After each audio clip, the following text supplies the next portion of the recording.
Donc on avait vu les formes artistiques dans Illustrator, on va voir les formes diffuses. Donc forme diffuse, scatterbrush en anglais. Et quand je fais une petite recherche ici sur Google, vous voyez un peu à quoi ça peut correspondre. Voilà des exemples de formes diffuses.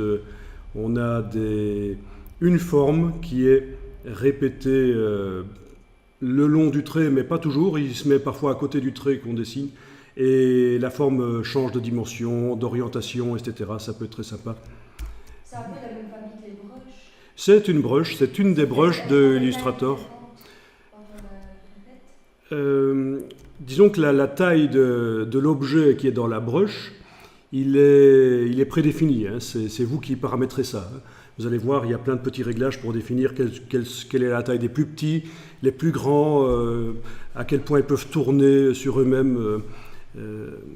Voilà, donc ça fait partie des brushes Illustrator. Il y a les brushes calligraphiques, il y a les brushes diffuses, les scatterbrush, les brushes artistiques, et puis deux autres types de brushes, les brushes de motifs et les brushes pinceaux.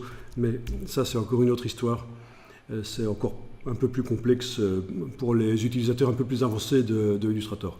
Donc c'est ce qu'on va voir aujourd'hui, les brushes diffuses. Le mot vient du fait qu'on a des objets...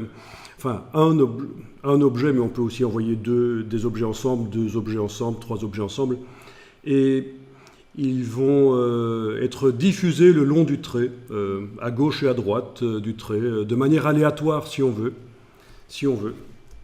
Donc, on va attaquer ça.